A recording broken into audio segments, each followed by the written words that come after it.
Morning everybody, we're here today, this weekend at Maryborough at the Arms Fair. Huge turnout, we just opened the doors, everyone's coming in. Yeah, great turnout so far, absolutely packed. There's a heap of gear here, very similar to what we saw at Beenleigh, but yeah, same again, it's cram-packed in, a lot of stuff. Militaria, there's rifles, there's stocks, there's ammo, there's clothing, you name it, there's everything here, swords, the works. Get down here and have a look. It's a fantastic arms fair. Gun Traders are here again as one of the sponsors for the event and getting this out to you to let you know all about these arms fairs, where you can see them, where they're at, when they're going to be held. So keep on our side, there's always going to be updates. We're doing the show circuit with these events and you'll keep seeing us pop up everywhere. So if you're not on board, get on board. Thanks guys.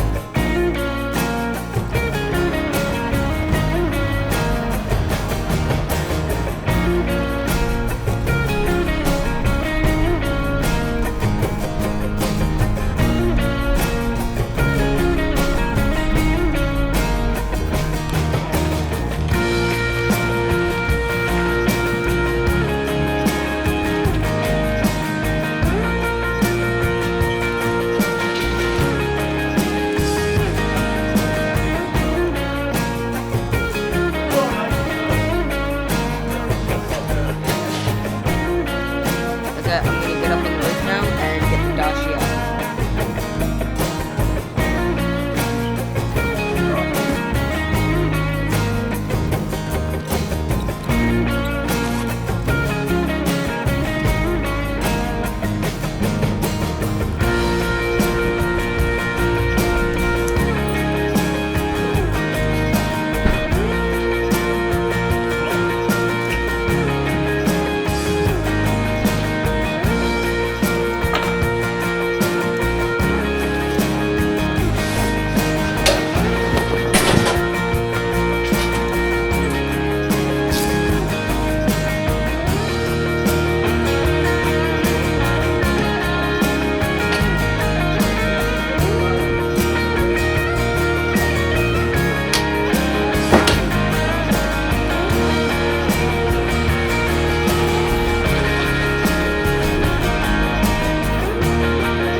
This is the pre-event setup, getting everything ready.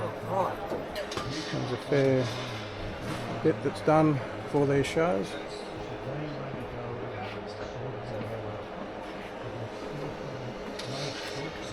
There we go, we're getting there. Okay? Yep. Almost set up. You're going to put out stack your I'll merchandise do that, yeah. now. So you do your merchandise, that'll be good. Now we're going up there. Come up and have a look. Alright. Do you want me to show them what I've done? Yep, hang on.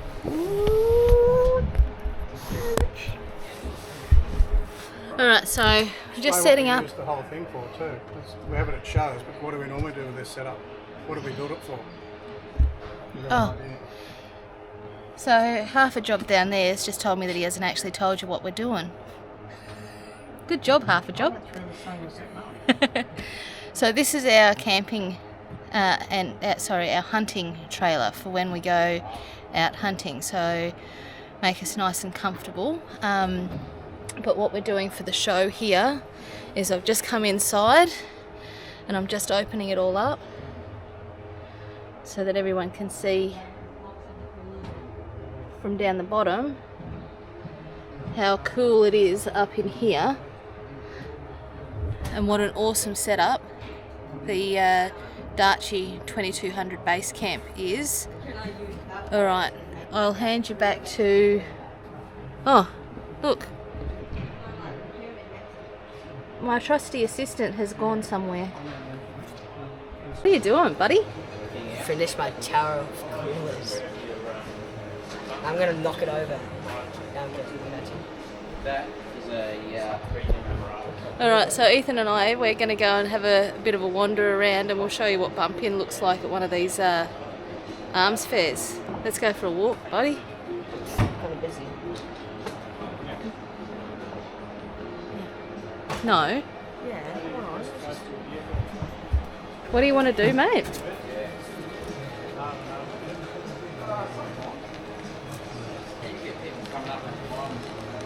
Watch this fall. Watch it fall, watch it fall, watch it fall, watch it fall. What you do? It's totally gonna fall. It's totally gonna fall. I'd take the top one off as well, buddy. I need to make it more stable. Oh. Fun. Come here. Oh, there's the man, Simon. Oh, I'm here. Hi. Say hello to the folks, Simon. I went away. Alright, so everyone's been here working their guts out today, getting ready for tomorrow. Ethan's pointing to something. What are you pointing to, buddy? Come here. It's the American staple Glock. Oh, so cool. Lots of really cool stuff. There's so much stuff. Alright. I'm building a small sign collection in my room, so... Say hello to everyone in YouTube. G'day. Oh, I should have had my big shirt on, my dolphin shirt with all the colours and everything. Will you have that on tomorrow? Bloody oath. Well, we're coming back for the shirt tomorrow. Lots and lots of stuff. Now, this is the thing that caught my eye. What caught your eye? Not because of the food. That somebody's making pet collars. That's really neat. It's actually really cute. Alright. Buy one for Lyric. Oh, all of these. I think I bought one of these one time. There's, The Enfield. it is, when you come back down here, it is absolutely massive.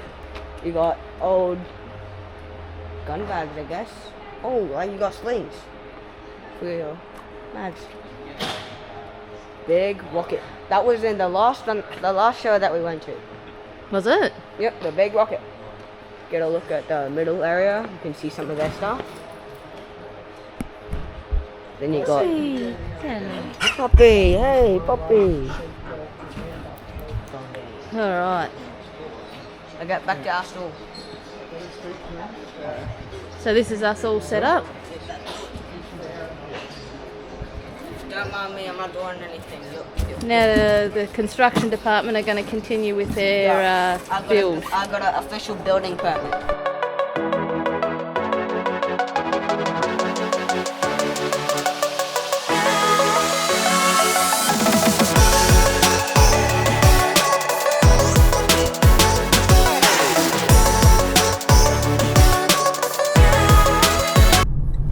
We've arrived! Sorry, that was from a previous episode.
G'day.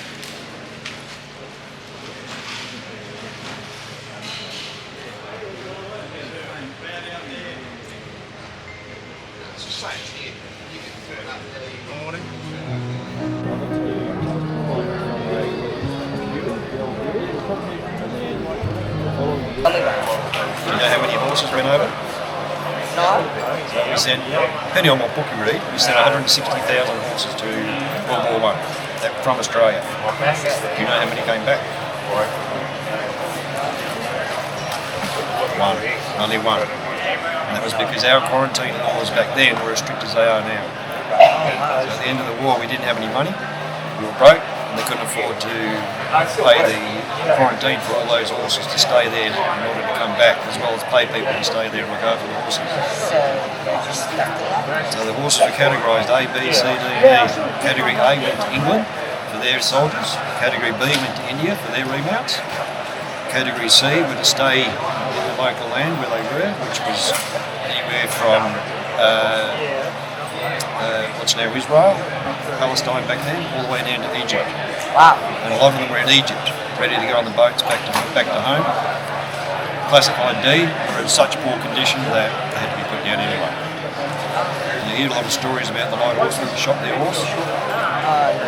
So a lot of the light horsemen have seen the way horses were treated by the local people, and they weren't prepared to leave their horse that they've been riding and fighting with for 4 years to the horrible life it would have been until they took them out and shot them.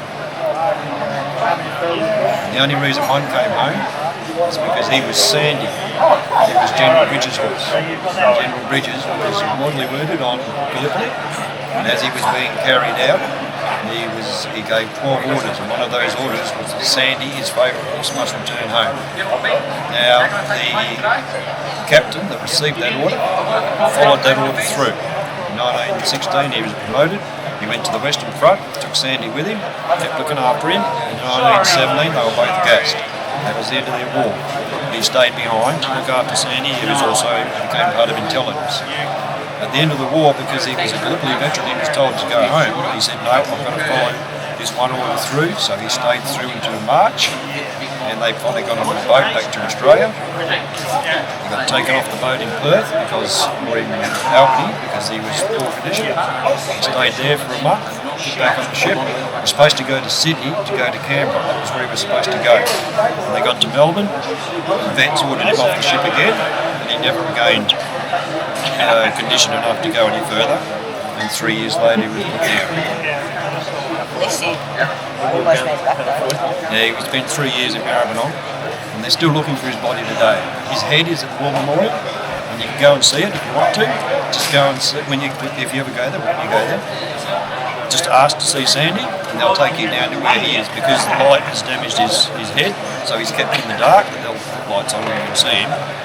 And they've also got his hooves, because back then when they killed him, the hooves were cut out, cleaned out, and turned into inkwells for senior officers. What else would you like to know? This is for the people that rode the horses. This is Australian Light Horse, World War I. So this is the gear that they carry. So our predominant role is mounted infantry. It would be ride to the battle, get off and fight as infantry. The idea being that you're ridden to the battle, you're fresh, ready to go, whereas the poor infantry blokes have to slug all the way there. He's knackered when he gets there, whereas we're ready to go. Not only that, because the light horse was such a revered position, when they had like 10 positions become available, 100 blokes had put their names up, so they got to pick the best soldiers. So they were almost classified as the elite soldier back then. Yeah, and this is the stuff they had, plus the rifle, which is over there at the moment. Yeah, they'd ride there, get off their horse, and just fight like this. They'd have everything on them they need. A bit of water, a bit of food, a bit of ammunition. Yep. Thank you for your time. No, you're welcome, sir. You're welcome. Do you want to go and see what's on the horse? Yeah, sure. Can explain all that to you too if you want. So this is Australian Light Horse, all kitted up. What's called marching order, 1918. Now up until Beersheba, we didn't have swords. The rifle was carried on our back because we were mounted infantry. But the primary hierarchy saw our deeds at Beersheba and actually saw us charge successfully with just a bayonet. So after that, the value of a mounted cavalry style charge by the Australian light horse was a very viable means of attack. So by March of 1918, all Australian light horse had been issued a sword and a rifle bucket. So the rifle goes on the other side, because you can't use a sword with a rifle slung. This is everything that they carried when going into the field. So in here is the horse's feed. So you put in there what's needed for depending how many days you're going out on your patrol and you're likely to be away from the base. Of course you've got your sword and the shoe case that holds the sword in. In here is a one hind shoe and one foreshoe for this horse already shaped. So if you lose a shoe in the field, you've already got a spare shoe ready to go. Handful of nails in there, Sergeant Farrig, but you come along and in 5 minutes you're back on the road. Attached to this is your picket rope, your hobble rope. So when you're at rest, you tie your horse up to what's the picket line. So the horses are tied only this far apart, so they wouldn't move in the line and kick each other or kick someone walking past. One hind leg was hobbled at the back, so they couldn't move sideways. Now it's a quick release strap, so that if something happened you had to get the horse out quick, you can just pull that and the helmet falls off the horse's leg.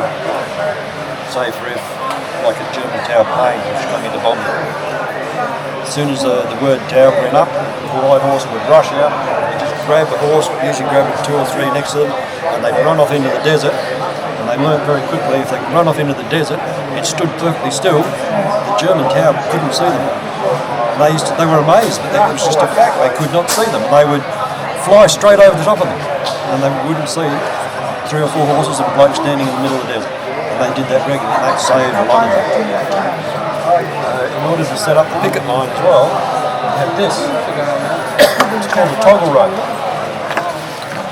So you can pull up for several hours rest, they would set up the picket line. Your supply wagon would follow you, he'd set up the 2 posts either end, and each soldier would pull this out. You tie to your ring and you pass that piece to the bloke next to you. So that's how close the horses were, tied together in their lines. The bloke next to you would get the toggle and put it through there, and now it forms a rope. And everybody does that, and there's your picket line at the front.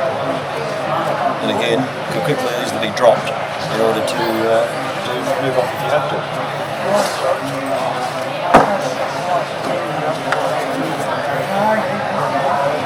Simply hung there around the horse. So you've got a spare bandolier, same as the one, exactly the same, another 90 rounds. We've seen some photos, some of them carried 2 or 3 bandoliers on their horse's neck, depending how long they're going to go out for. This is the universal pattern bridle, Australian of the light. This comes from the British, but that's what we used. You pull that tab, the other one, the whole bit, the reins drop out of the horse's mouth, but there's still got the halter on. That way you can water the horse without the bit in its mouth. Because watering a horse with a bit in will suck air and is prone to getting colicky. Try not to water with the bit in its mouth. Fly veil, very important. A lot of flies out there in the deserts where we were fighting in Palestine. They end up putting disease in the eye, the flies do, so we put fly veils on. Now here, we've got a great coat. Now in the deserts, at night, it is freezing. Now a lot of the light horses initially when they went out in the desert going, don't know that, left it behind. Well, they regretted it, because it was literally freezing in the desert at night. That's your poncho, used like a raincoat. At night, here's your blanket. And there's another blanket and a poncho, so if it does rain you can cover yourself, or you throw the poncho on the ground and the blanket on top, and that stops the cold of the ground, making you cold at night. And this blanket and this poncho, if it was raining, would go over the horse with the surcingle to act like a horse blanket, to protect the horse when the horse is not being ridden. And then there's a cup. I have a question Yep. about the uniform. What have they gotten like uncomfortable when they're out there during the rain? You get used to it. You get acclimatised to it. Okay. Plus, the heat over there is very different to here. There's literally no humidity in that desert. I've been to Israel and ridden through the desert 3 days, and we rode. There was several of us, all ex-serving or serving soldiers, wore the gear just so we could appreciate what our blokes really went through. But there's no humidity, and so it's a very different heat. But it is stifling, to say the least. Here, right, it is just the humidity makes it a lot worse. So that cup, they put it there. It's strange putting something that would be visible on a horse. They put it there, especially when doing night patrolling. It's too dark to see anything. When you're riding right up the arse of the horse in front of you in single file, you just follow the cup. That's the way they tell me, because you're under orders, no cigarettes, no talking. You have to be as silent as you can. And he just writes in his book. On a night patrol going along, all you hear was the whick, whick, whick, whick of the horse's hooves in sand. That's the only noise that was being made. Because they made everything all rattle-proof. No noise when you're out on patrol. You don't want to give away your position. Like on the other side, there's your mess tin. Inside the mess tin is your knife, fork, spoon, all wrapped up individually in a tea towel, and then pushed into the mess tin. So it doesn't make any noise. So you've got the mess tin so you can do a bit of food, have a bit of food. If you get food brought out to you, you've got something to eat it in. It's interesting, but it makes sense. When after Gallipoli, so all our horses served on Gallipoli. When we come back to Egypt from Gallipoli, all our soldiers went back to Egypt.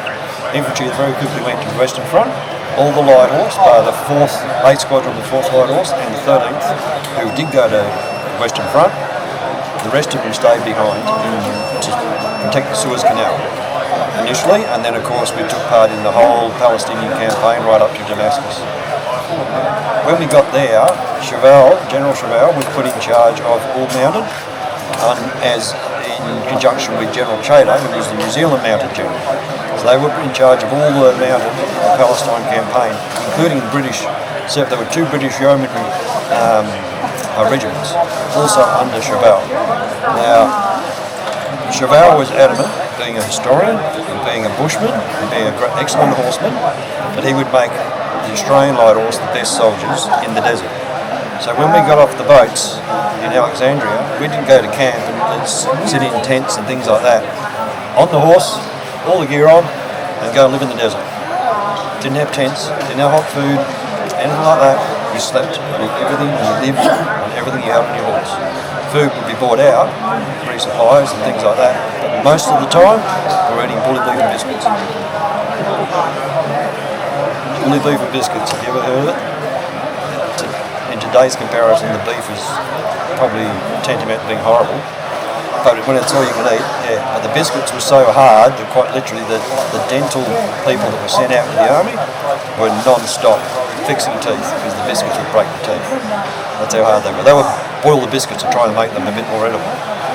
But then you read diaries, like 1917 and into 1918, and they sit in the diary and she go, "Oh, we had a grand feed of bully beef and biscuits today," because that's all they had. That's all they could get. The other thing you'll see in a lot of the pictures of the light horse, you see extra bags hanging off them. When you went out on patrol, you would take empty bags with you.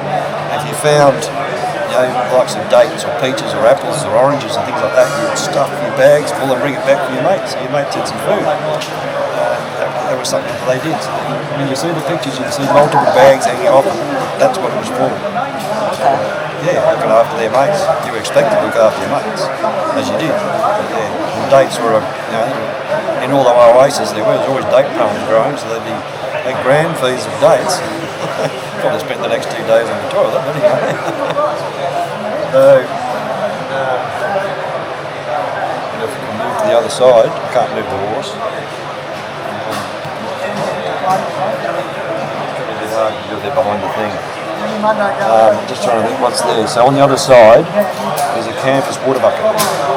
Now, if you found water that you could use, you at least had a bucket, you could scoop water and water your horse. But you weren't allowed to do that unless an engineer had been along and tested the water and said it's okay, because quite often the Turks would poison the well to deny us water as they retreated. So you had to be very, very careful.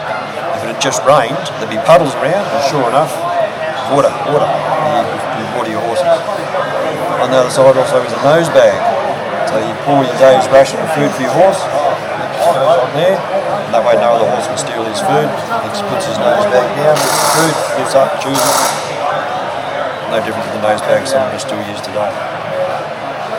Of course the rifle in the bucket, and that's about it on the other side of the horse. That's the gear. They were issued the Brody helmet, but when you look at the photos, it was the first thing they ditched. Because that Brody helmet got absolutely red hot in the sun. It was like putting an oven on top of your head. That's why you don't see the Brody helmet in the pictures of the light horse throughout the Palestinian campaign. So they just wear their hats? Yeah. Most of them fold that down, protection from the sun, because the sun was very vicious during the day. Yes, absolutely. It was a desert. Yeah, it's all desert, all the way up through. As soon as you step off of Alexandria, straight into the desert, and it's desert all the way up into almost Jerusalem. It's desert. Yeah. And that's why once we moved out of there, horses carrying supplies, which carry more weight than a soldier and all his gear, such as a pack horse, like that one down there, would often get bogged down in sand. Camels become their foray then, so then they raised a camel corps, and the camels were then used predominantly to cart stores, and they could do so across the deserts. We also used them for carting small artillery guns, so they'd actually go in, carry the gun right to the front, so they'd be right up there fighting with us, and they'd also be the ones bringing the ammunition to us when the fight happens too. Once we got to Jerusalem, the ground goes from desert to rock, and thereafter it's rock, so the camel was literally disbanded by the end of 1917, when we'd gone well past Jerusalem, and they weren't real much good for us, so I went back to using horses and carts and things like that. Plus there were civilised roads and things like that we could use back then. The Camel Corps, 16 to end of 17. We used them as well. Any other questions? Dad, you got any questions? No, it's awesome. Thank you. No, you're welcome. Very informative. Did you know what we got on? They all smoke back then. Yeah. Most of them pipes. The light also often smoke pipes too. Yeah. What we have here is a Lewis machine gun on pack saddle, which is how they got it to where it had to go to. Okay. While it's a infantry portable weapon, it's in light horse, because they're moving quickly, they had to put on a horse. So it was mounted as such. The gun on one side, you had a helmet attached to it, because the operator of this usually had to wear a helmet. And the CS bag is on the other side too, with all the equipment and gear to look after the gun. You would then have another 2 horses behind carrying just the ammunition. Oh, wow. The ammunition came, this thing uses a drum on top. Yeah. So on each side of the pack horse with the ammunition was 2 tins, and each tin was either 8 drums in 47 round drums or 4 100 round drums. They tended to use the 47 rounds because they had a lot of problems with stoppages with the 100 round drums. So they would have 8 tins of ammunition followed with them as well. And what calibre? 303. 303? Same as the rifle we use. Yep. The Lewis, we had the Vickers machine gun, but the Vickers machine gun was similar to this, but it was water cooled. So you had to get water to cool it. Water wasn't around too much back then. So this one here, these fins run all the way through this barrel shroud and stop about here. The barrel comes out and stops about there. So when you fire a round, the round passes out that way, and as it passes, it draws air with it. So it's drawing air in every time you fire it, cools the barrel. Lasts longer then. And how many rounds a minute with this? About 600 to 800. Yes. Unreal. Yep. You go through the rounds pretty So you quick. think of that back in the day, that's still That's if you sustain huge. fire, but you Yeah. didn't sustain fire. Yeah. You rarely sustain fire. Yeah. Right. Just barely see the barrel without. Yeah. So when you get to where you're going, this is just a buckle. The original one had a quick release. Once you take this one off, it just lifts off, and your number 2 would grab the the CS bag and first box of ammunition, and you go to ground and you'd set up and he'd lie on the ground, and he's lying on the ground and he's shooting like that with his sights up. The bloke sitting behind shooting is all he pretty much does. The bloke number 2 sits here and changes the bags to change over, so they can sit there and keep firing. That was their role as a machine gun. Keep the enemy's heads down. This is just the pack. So the pack is universal. Anything can be hung off it. So there's 2 medical panniers too. The bottom one's still the original as it was. The top one says 1961 on it. Yep. We're still using them in 1961. These are made before World War I. Wow. But we're still using them in 1961.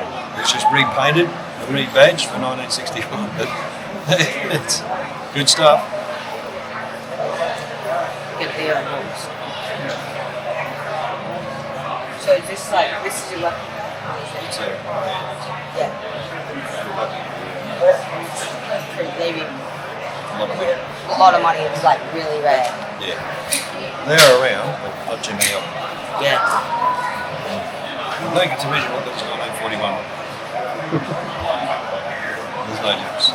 Yeah. Any questions? Not really. No? I think we answered. That's good. Thank you for your time. No worries, you're welcome, mate.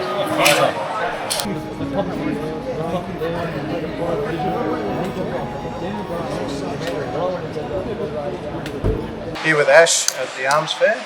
So Ash is going to give us a run through of what his business is and what products he's got here today. We're here for the weekend and run us through everything. To me it looks like a pretty huge collection. Over to you, Ash. Well, it was a collection until the wife said get rid of it. So that's the reason why I'm here. Normally I work overseas doing EOD, IED, but so my passion, as you can see, is ordnance, especially fuses, because that's the bit that can cause you damage. Yep. Without that, explosives are fairly safe. So you know, you could understand the explosive train.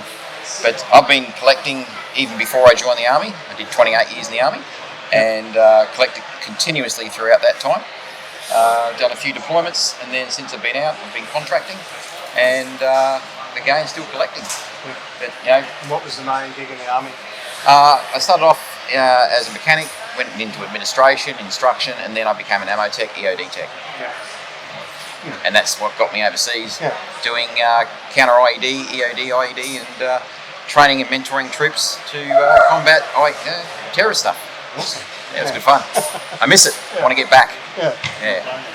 Can you give us a run through all the gear here today? Yeah, well, start off with the ordnance. Yeah. I've got quite a bit of my collection, but also Trevor from Lismore. His house flooded twice, so I'm selling some of his items to help, you know, get him more financial to fix things. Yep.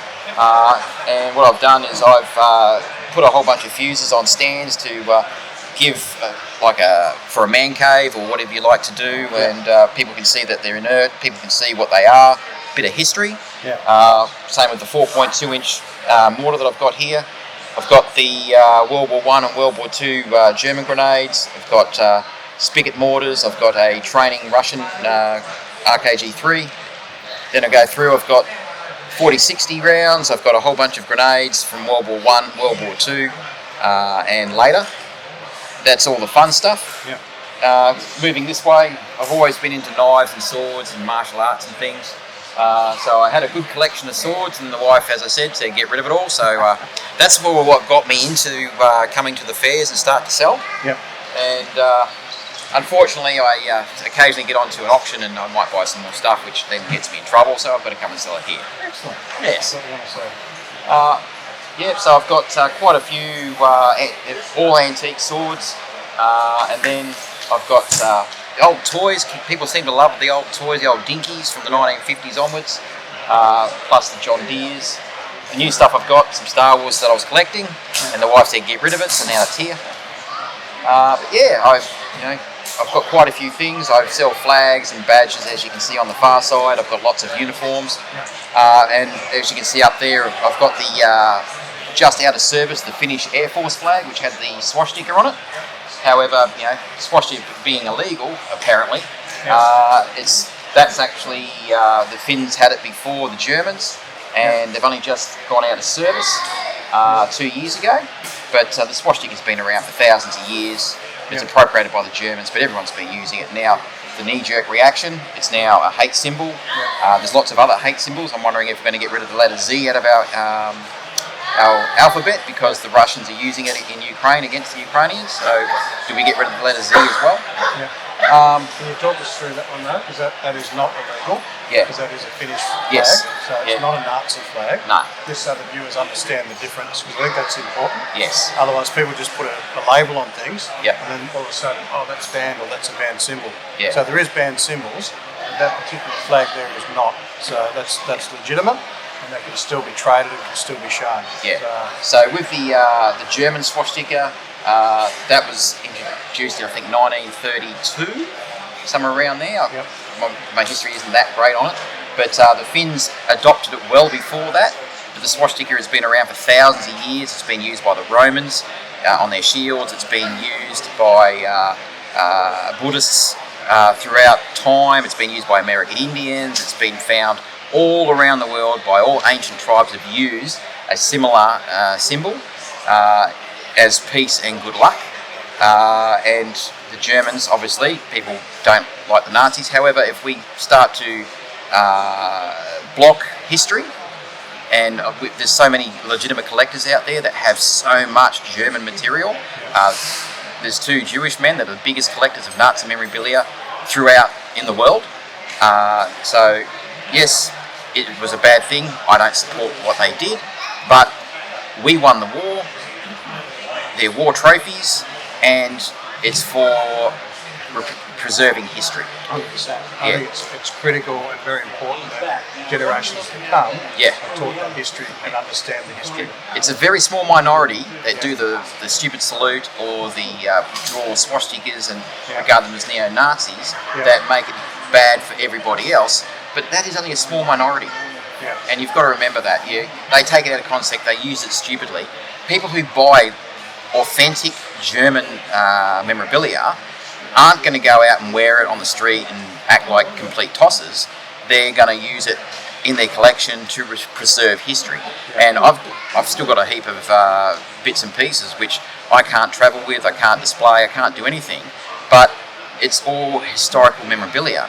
And if we don't keep educating people on the past and how bad it was to then preserve history, we're going to forget it and we're going to repeat it. That's right. We're not going to learn. Yeah. 100%. Yeah, but that's just a little bit on the swastika. The Finns have gone under pressure. As I said, they've had it before the Germans. It was on their planes, it was on their tanks. That was the Air Force Academy flag, and that's only just gone out of service because of pressure from the new woke, so to speak. It's a hate symbol. No, it's not. It's only hatred. Well, it's a bad symbol used by. It's a good symbol used by the Germans in the wrong way. But yeah, I've got, as I said, lots of flags. I've got a couple of ensigns here. This one was off a World War II British naval ship. My son bought that one. I've got lots of puggarees for hats because people come to these things and they need to fill a gap, and people want to complete the uniform, and they want everything to be period perfect.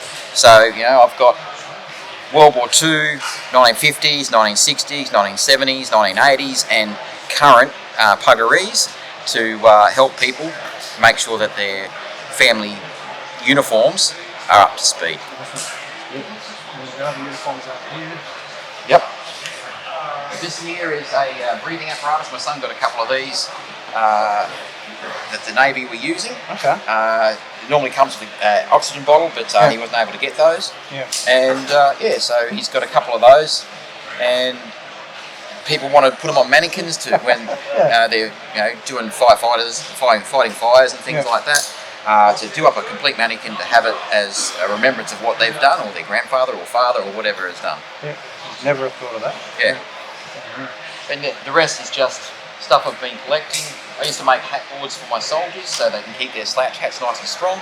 I know someone who get a buzz out of that. Yeah. But that one's a double stand-up, so you can put your nameplate on it, your corps badge on it, you can have your number 1 at the back, number 2 at the front. Awesome. Are you still making those? I've still got all the wood done, ready to go. I'm just going to put them together. It's making time. It really is. And that's it. Awesome. I just occasionally I try and buy full collections, but that's when the wife says I can. Yeah. Yeah. Fantastic. Thanks for your time. Thank you, mate. Thanks, mate.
We're here at the Arms Fair at Maryborough, and believe it or not, we've had some regulars come back today that come to this event year after year.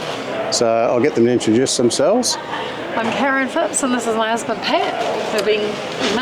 Husband's been military collector for 30 plus years before I met him, and it's been a learning curve for me. Coming here initially, we come because my family come from Maryborough, my mum's side, and we found out about the Arms Fair here, and here we are again. So you guys are travelling all the way from NZ though, yep. over to here each year, yep. just to come back to this fair. Yep. That's fantastic. It's mainly, look, it's friendly, the dealers are great, prices are pretty good, and there's always something new. You know, there's no argy-bargy. There's just a lot of friendliness, a lot of helpfulness. If you ask questions about your collection or something, a lot of the time the guys will just go, yep, I know about that. I can tell you about that. So, no, it's really relaxed. And you find if you go to one stall, you say, have you got this, and that dealer doesn't, next minute he's looking around, but over here has. Yeah, oh, absolutely. I had that yesterday with a helmet cover. Yeah. And the guy actually left his stall, came over, picked it up and says, this what you're looking for? And I went, yep. So, yeah, it's been fantastic. And we've already planned to come back this time next year as well. Yeah. Yeah, in November. So we're already planning that ahead of time. Yeah. And what are you mainly looking for? You got your own collection? Yeah, look, I'm mainly a uniform collector. Yep. I used to be into firearms, but about 14 years ago I sold my collection. Firearms laws changing, being what they are, being more restrictive. Yeah, I'd had firearms for about 25 years. I was a hunter, I was a collector, all that sort of stuff. We're still a collector, but now of uniforms and helmets and stuff. Yeah. And in the past 3 or so years, I got really interested in modern uniforms, particularly Australian ones, because you can't get them in New Zealand. And you know, recently we've had a lot of veterans come back in both countries from Afghanistan and Iraq. And this is a really, really fascinating period that people should really be getting into at the moment. Yep. Because it's going to disappear. The uniforms will disappear, and what I'm collecting now will be classified almost as antiques in 20 years' time. So I encourage people, get in there, buy the stuff, come to the shows, because you don't get this in stores. And you don't get the variety in stores either. Yeah, it's just a wonderful environment to be in with fellow like-minded people. Yeah, you know, that's what it's all about. Yeah, absolutely. It's also a good history lesson. Oh yeah. I never took history at school, but when I met my husband, everything he taught me and what I've learnt about the military uniforms and history itself is just amazing. Yeah, helps with the crosswords. To keep it going, and to keep it going and to pass that information down is just amazing. Yeah. And if we can encourage more and more people to do it, then hey, do it. Exactly. Don't hesitate. And just like yesterday, we were talking to the guy with the light horse. Yep. Incredible. And we were chatting there for 2 hours or something, just to get through the history, and that's just scratching the surface. Well, the whole thing is that most families have family members that served in World War II, World War I. These people can't be forgotten. This is why we get our freedoms today. You know, my father served in war in North Africa and Italy.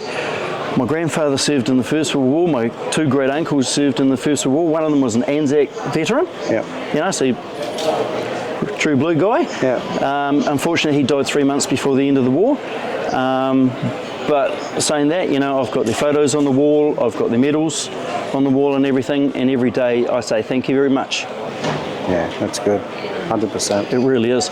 So we can't forget this. Young people coming through, we've got to get these young people coming through. They've got an interest, it just needs to be fostered. And it's our job to do it. Yep.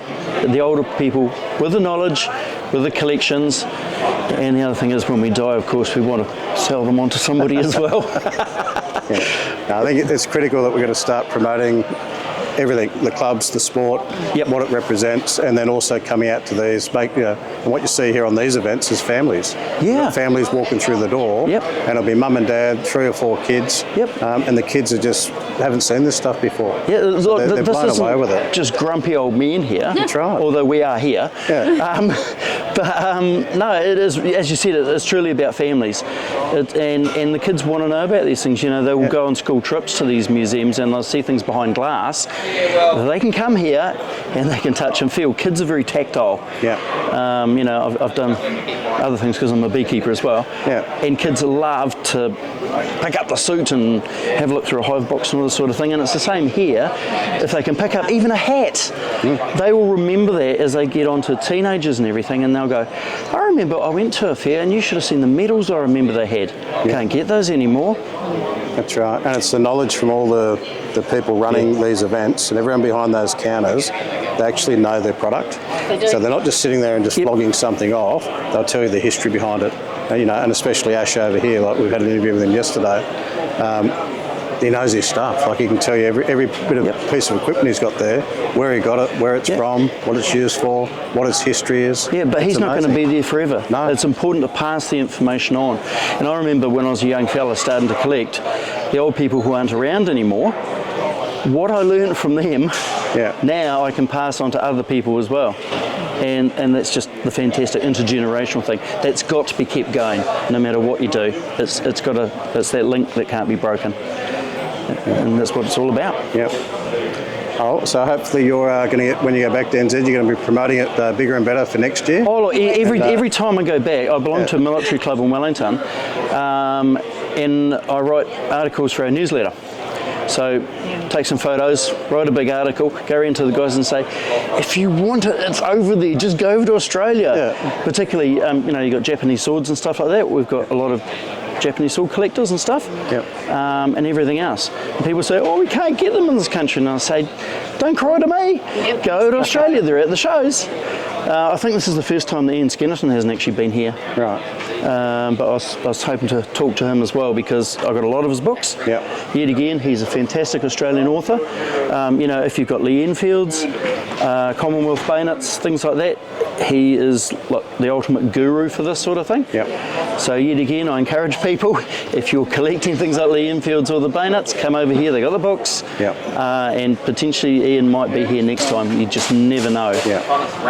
You've got the source material, you can't beat that at all. No, you just can't beat it. Well, we're on the circuit with all the arms fairs, so we'll keep popping up, and that's what we're about, promoting the arms fairs, getting it out there, and trying to get as many people as we can to these events. It's really great to see that you guys are coming back year after year, and especially crossing the ditch. I'm impressed with Queensland because you've got a lot of shows, and it just encourages more people all year round, not just once a year in different places, and that's critical. And everybody's got a weekend, they go, what could I do? Come here, have a look at the militaria, but not just the militaria. They've got all sorts of antiques and other things that, and I hate to say this, wives will find very, very interesting as well. Guilty. But it's really cool. It's really cool. Good to hear. So. And love it here. It's so relaxed. That's another good thing is you just can come in and relax and just take your time. There's like no come and get out the door sort of thing. And the parking's easy. It's fantastic. So it's good. It's very cool. Well, thanks guys. And anytime. We'll see you again next year as well. Definitely. Fantastic. Thanks for your time today. Hi guys, coming to the end of the event now for the weekend. It's been a fantastic event. We've had literally hundreds of people through. And it's just been fantastic. Cannot wait for the next one. All the dealers and everyone here and collectors had a fantastic weekend, showcasing all the different variety of products. Get out if you haven't been to one of those before. Get to the next one. These are a fantastic event. Bring the family. Very important that the family gets to come through and experience this. We've had heaps of families through this weekend and been very positive. Everyone's saying how great the Arms Fair has been and they cannot wait for the next one. So what do you reckon? Is it good?